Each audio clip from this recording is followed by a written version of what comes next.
오늘 우리에게 주시는 하나님의 말씀 누가복음 18장 35절부터 43절까지의 말씀입니다.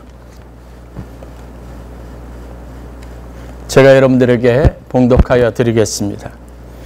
여리고에 가까이 가셨을 때 한 맹인이 길가에 앉아 구걸하다가 무리가 지나감을 듣고 이 무슨 일이냐고 물은데 그들이 나사렛 예수께서 지나가신다 하니 맹인이 외쳐 이르되 다윗의 자손 예수여 나를 불쌍히 여기소서 하거늘 앞서가는 자들이 그를 꾸짖어 잠잠하라 하되 그가 더욱 크게 소리질러 다윗의 자손이여 나를 불쌍히 여기소서 하는지라.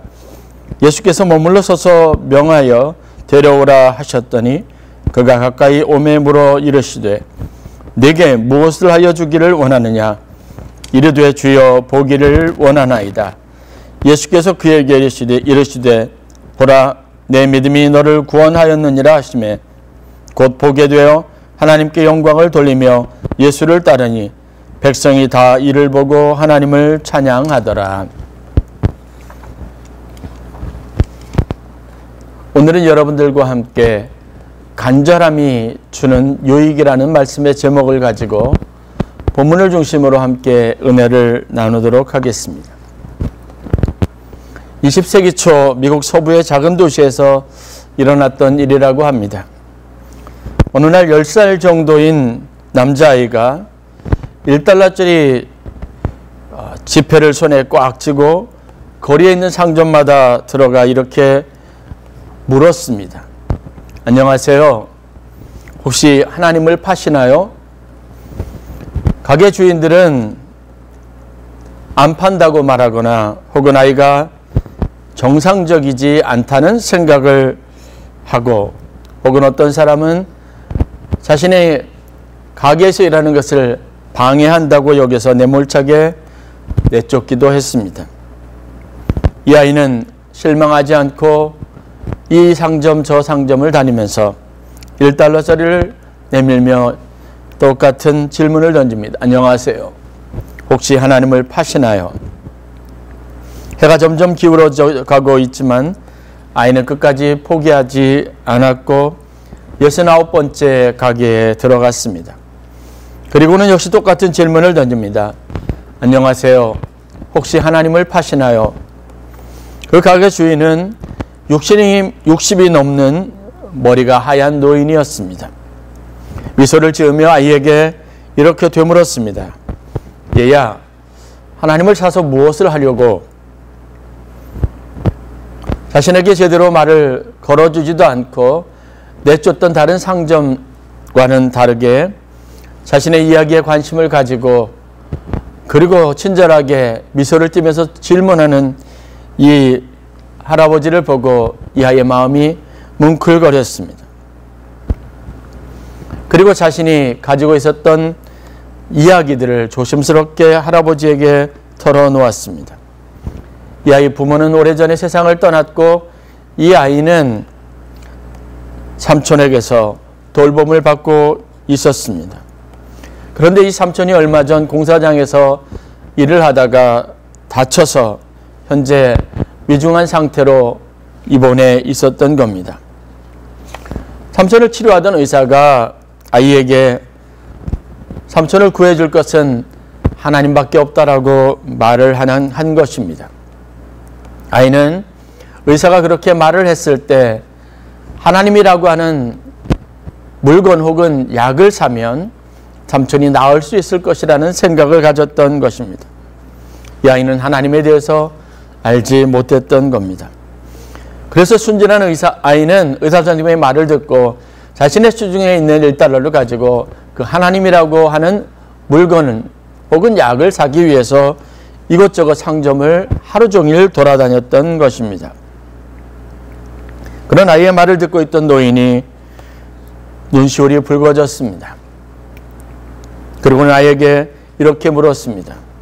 돈은 얼마나 갖고 있니? 아이는 자신의 손에 있는 1달러짜리 지폐를 보였습니다. 부끄럽게 그 돈을 내미는 아이에게 노인이 이렇게 말합니다. 야, 마침 딱 잘 됐네. 하나님은 딱 $1거든. 그리고는 아이에게서 돈을 받고선 가게 선반에 있었던 The Kiss of God이라고 하는 음료수를 건네주면서 이렇게 말해 주었습니다. 얘야, 여기 있단다. 이 하나님을 마시면 삼촌이 금방 나을 거다. 아이는 신이 나서 그 음료수를 들고 삼촌이 입원해 있는 병실로 뛰어들어갔습니다. 그리고 자랑스럽게 외쳤습니다. 삼촌, 제가 하나님을 사왔어요. 이제 곧 나으실 거예요. 그리고 그 음료수를 잔에 따라서 조심스럽게 삼촌의 입에 넣어드렸습니다. 그렇게 밤이 새고 다음날 아침이 되자 병원에 소란스러운 난리가 나기 시작한 겁니다. 전용 비행기를 타고 좋은 차를 타고 온 세계 최고의 의료진들이 그 시골에 있는 작은 병원에 모여들었습니다. 그리고 그들의 도움을 받아서 삼촌은 정성스럽게 치료를 받을 수 있었고, 영문도 몰랐던 이러한 일들 후에 삼촌은 완벽하게 치료를 받게 되었습니다. 그리고 퇴원하게 된 것입니다. 그런데 퇴원할 때 받아든 고지서를 보고 깜짝 놀랐습니다. 고지서에는 이미 다 지불된 것으로 되어 있었기 때문에 그렇습니다. 주소문 끝에 이 삼촌은 그 진료비를 어느 한 노인이 다 지불했다는 사실을 알게 된 겁니다. 수소문 끝에 그 노인을 찾아갔는데 나중에 알고 보니까 그 의료진이나 병원, 의료장비 모든 것들은 그 억만장자였던 할아버지가 전부 다 지불한 것이었습니다.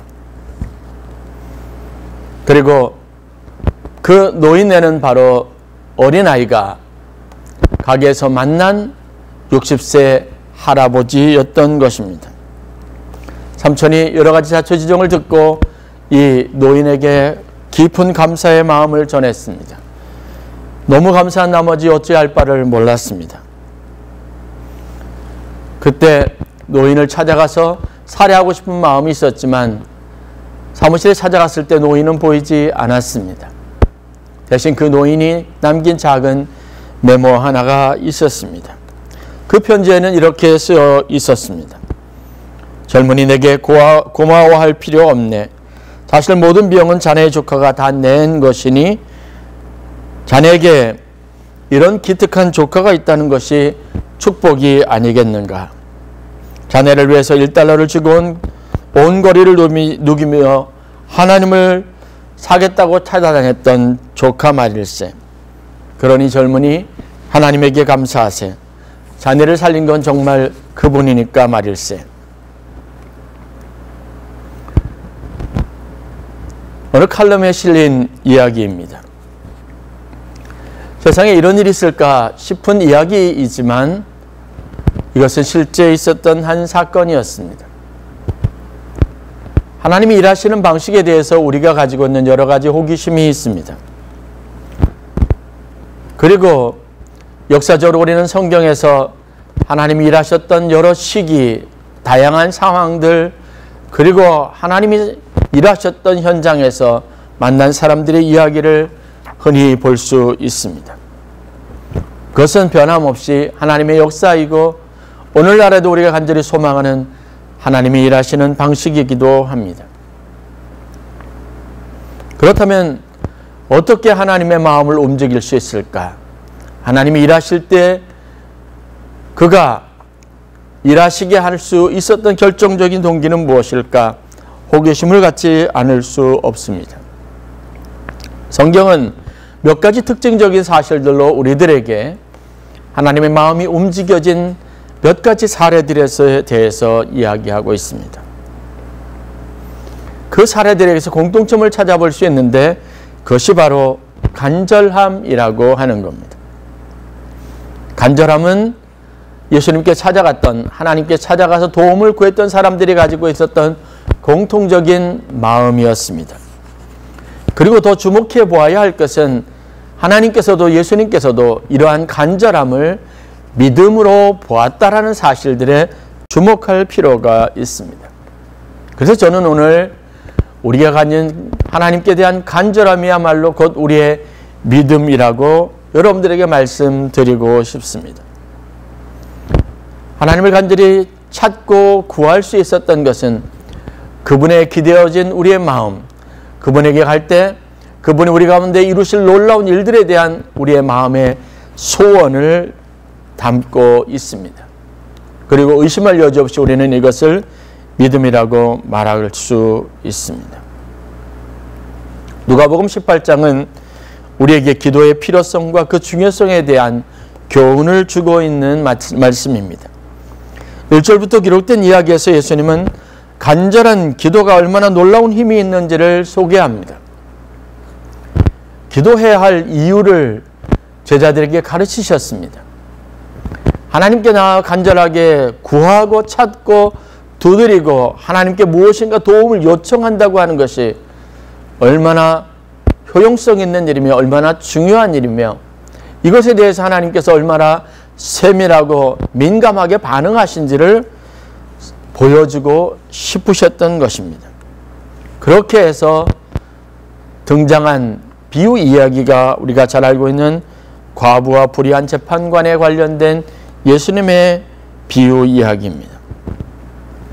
과부가 억울한 일이 있습니다. 그래서 그 억울함을 하소연하고 풀고자 재판관을 찾아갔습니다. 그런데 이 재판관은 불의한 재판관입니다. 공의를 따라 판결하지 아니하고 자신의 이익과 욕심을 따라 치우친 생각과 그리고 편협한 사고로 가득해져 있는 공정하지 않은 재판관이었습니다. 그런데 예수님은 이 재판관의 마음이 움직여지는 한 가지 사례를, 예외적인 사례에 대해서 이야기하고 있는 겁니다. 그것도 이 재판관이, 자기의 이익에 예민한 재판관이 아무 인생에 도움도 되지 않고 귀찮기만 한 여인 과부의 요청에 귀를 기울이고 그의 소원을 따라 판단을 내려주었다는 사실입니다. 과부의 끈질김, 재판관을 물고 늘어졌던 그 귀찮게 할 정도의 열정, 그것 때문에 불의한 재판관의 마음이 움직였다고 하는 겁니다. 일반적인 논리적인 상식에 의해서 이 본문을 이해한다면 하나님의 방식의 공의, 하나님이 일하시는 것에 대해서 우리에게 근본적인 회의가 찾아올 수 있습니다. 그러나 예수님이 말하려고 했던 것의 본질은 간절함을 하나님이 얼마나 귀하게 여기시는가, 하나님 앞에 나아갈 때 무엇인가 기도하고 구할 때 우리가 어떤 자세와 태도를 가지고 하나님 앞에 구해야 하는지를 말하고 싶었던 예수님의 의도를 발견할 수 있어야 합니다. 간절함이 결여된 형식적인 기도의 문제, 그것에 대해서 교훈하고자 하는 의도를 발견할 수 있어야 합니다. 그 다음으로 나오는 것이 바로 바리새인의 기도와 세리의 기도에 관련된 이야기입니다. 9절부터 14절에 소개되어져 있는 내용입니다. 아무리 하나님 앞에 의롭게 살고 그래서 자기 스스로 정결하고 규모 있었던 인생을 살았던, 자신감 있었던 사람이라 할지라도 그가 나가서 사람들에게 기도할 때 하나님 앞에 기도한다는 형식을 가지고 있었지만 그에게는 하나님을 향한 간절함이 전혀 없었다고 하는 문제점을 지적해내십니다. 오히려 죄로 가득했던 세리가 기도했던 방식이 하나님 앞에 훨씬 더 옳은 것이며 그것이 참된 기도였다라고 정의하고 있기 때문에 그렇습니다. 하나님을 믿습니까? 그렇다면 그 믿음은 우리 안에 있는 간절함, 그리고 그것으로 표현되어진 우리 마음속 깊은 곳에 있는 전적인 신뢰를 담고 있어야 합니다. 하나님은 이 기도를 들으시길 원하시고 이런 사람이 하나님 앞에 구할 때 하나님은 외면하지 않으신다고 말씀하고 있습니다. 한 소년의, 어린 소년의 마음속에 있었던 그 간절함을 사람이 알고 사람이 자기가 할 수 있는 그 모든 것들을 다 동원하는 이런 놀라운 기적을 불러일으켰던 것처럼 우리가 가지고 있는 간절함은 하나님의 마음을 움직이고 하나님의 모든 수단과 방법과 능력을 동원할 수 있을 만큼 힘이 있다는 사실들 앞에 우리가 다시 한번 교훈을 얻을 수 있어야 합니다. 부자 관원의 이야기 우리가 잘 알고 있습니다. 형식적인 신앙생활에 대해서 주님께서 얼마나 못마땅하게 여기셨는지를 고발하는 이야기이기 때문에 그렇습니다. 내가 오늘 영생을 얻기를 원한다면 그 영생이 내 인생의 가장 소중한 것이라면 그것 외에 다른 아무것도 소중한 것이 없어야 된다는 사실들을 우리에게 일깨워주고 있기 때문에 그랬습니다. 부자에게 영생이라고 하는 것은 하나의 지엽적인 또 다른 하나의 관심일 뿐입니다. 그는 진정으로 영생을 소유하기를 원하지 않았습니다. 그렇기 때문에 예수님께서 이 부자 관원에게 요구하셨던 것, 내 자산을 팔아서 가난한 사람들에게 나누어 주라고 했던 이 말씀, 그것에 실망하고 발걸음을 돌이켰던 것입니다. 오늘 마지막으로 누가복음 18장에 소개되고 있는 여리고에 있는 나면서부터 앞을 보지 못했던 맹인의 이야기도 여러분 같은 관점에서 예수님이 간절함, 그 간절함이 기도여야 한다는 사실들에 대한 교훈과 맥락을 같이 하고 있습니다. 여기에서 아주 직접적이고 구체적인 하나의 사례들이 소개되고 있는 겁니다. 여리고라고 하는 곳, 장소가 가지고 있는 의미, 나면서부터 앞을 보지 못했던 맹인이었다라고 하는 그의 여러 가지 상황들, 그리고 그가 구걸하는 사람이었다고 하는 일련의 형편과 그 여리고 맹인에 관련된 묘사들만 보더라도 그는 어떤 것으로도 사람의 마음을 움직일 수 있는 긍정적인 요소들을 갖지 못한 사람이고, 당시 관습과 문화로도 그는 하나님의 저주를 받은 사람이라고 하는 일반적인 관념 안에 갇혀 있었던 사람이라는 사실들을 알 수 있습니다. 그런데 이런 사람의 기도를 주님께서 들으시고 응답하셨다는 겁니다. 여기에 우리가 관심을 기울여야 될 중요한 포인트가 있습니다. 어떻게 해서 이 여리고에 있는 나면서부터 앞을 보지 못하고 맹인되었던, 그리고 구걸하며 살았던 이 사람이 다시 볼 수 있게 되었을까요?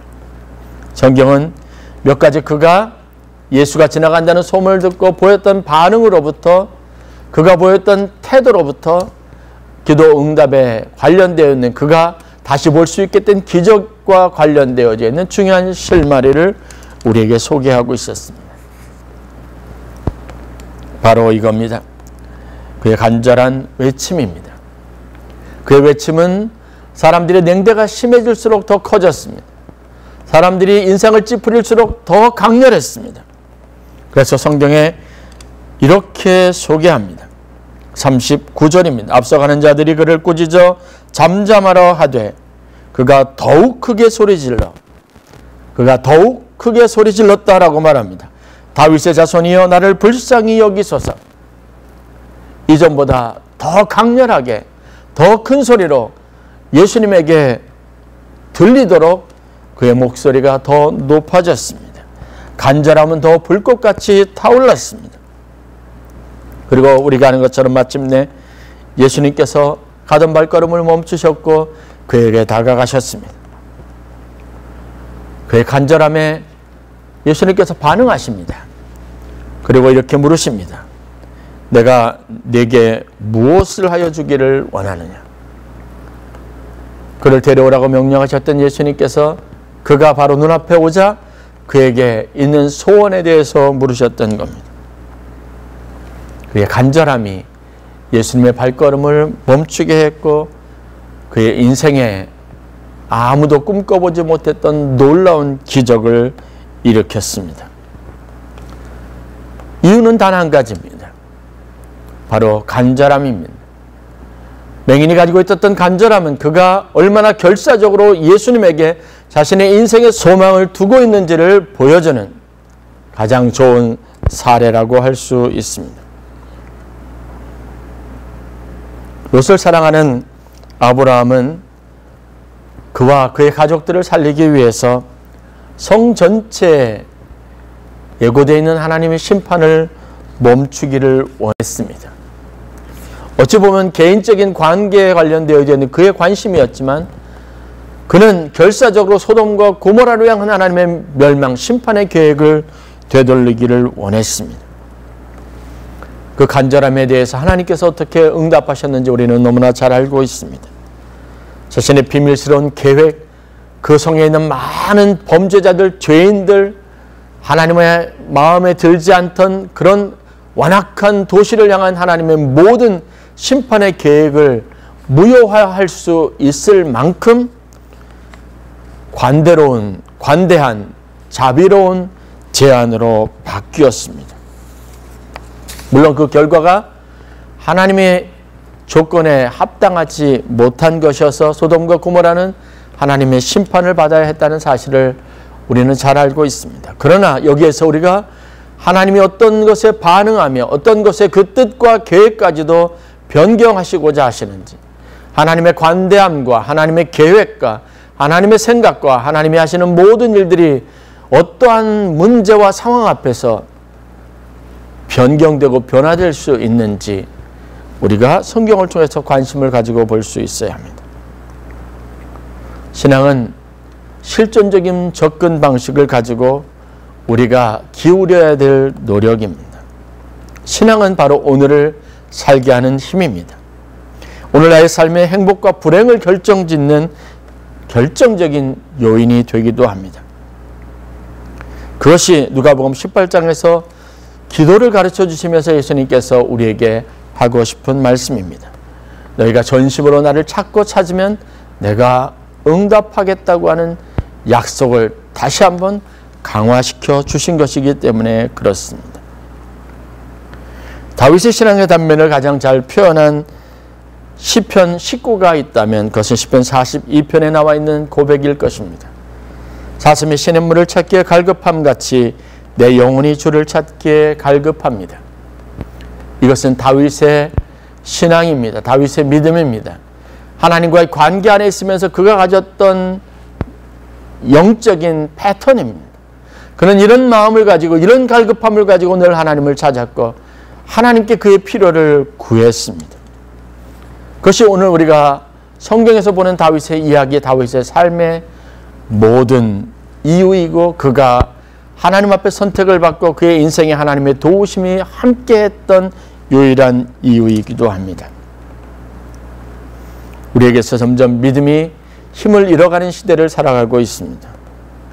신앙적인 열망, 열정, 간절함이 사라져 버린 시대입니다. 그리고 점점 그러한 열정은 식어가고 있습니다. 왜냐하면 우리의 믿음이 하나님께로 향해서 절대적이지 않기 때문에 그렇습니다. 하나님의 도움이 아니고서라도 얼마든지 우리가 세상적으로 구하는 것에 만족들을 채울 수 있고 필요들을 공급할 수 있다는 어리석은 잘못되고 그릇된 경험들을 가지고 있기 때문에 그렇습니다. 주님 아니면 안 됩니다. 오직 주님만이 하실 수 있습니다. 이 믿음이 절대적으로 필요한 시대입니다. 그러기 위해서 우리는 우리 안에 얼마나 간절한 열망이 하나님께 있는가 되물어 볼 수 있어야 합니다.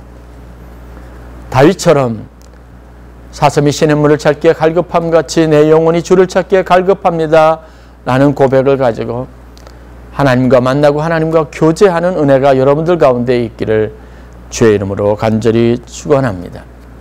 어렵고 힘든 시대를 살아가면서 우리에게 마음의 위안을 주고 우리 삶의 새로운 돌파구를 마련해 줄 수 있는 유일한 힘은 하나님으로부터만 온다는 사실을 다시 한번 기억하시고 여러분들 기도의 용사들이 되시기를 바랍니다. 기도는 간절함의 표현입니다. 그리고 우리가 하나님께 대한 절대적인 믿음을 가지고 있다고 하는 것의 또 다른 표현이기도 합니다. 오늘도 이 간절한 마음속에 응답하시는 하나님의 역사가 여러분들 삶 속에 있어서 성경에 나와 있는 모든 위대한 역사와 기적의 주인공들처럼 여러분들도 성경적인 놀라운 하나님의 은혜와 역사와 기적을 체험하고 하나님의 응답 안에서 삶의 새로운 출발을 시작할 수 있는 그런 귀한 은혜가 있기를 주의 이름으로 간절히 축원합니다. 기도하겠습니다. 사랑의 하나님 감사합니다. 간절함에 대해서 저희들이 깊은 묵상을 나누게 하여 주시고 기도할 때 우리가 어떤 마음과 어떤 자세로 어떤 태도로 하나님 앞에 나아가 구해야 하는지 알게 하신 것 감사합니다. 다윗과 같은 열정과 열망을 갖게 하시고 그 안에 있었던 간절함이 우리의 신앙의 모기가 되게 하여 주셔서 하나님의 마음에 합한 사람으로 하나님의 도우심과 인도하심 가운데 하나님의 영광을 드러내는 복된 삶을 살아가는 성도들이 되도록 축복하여 주시옵소서. 현재 사회를 살아가면서 잃어버렸던 열정, 신앙적인 열망, 믿음의 순전함을 회복하는 모든 성도들이 되게 인도하여 주시옵소서. 감사하며 예수님의 이름으로 기도했습니다. 아멘.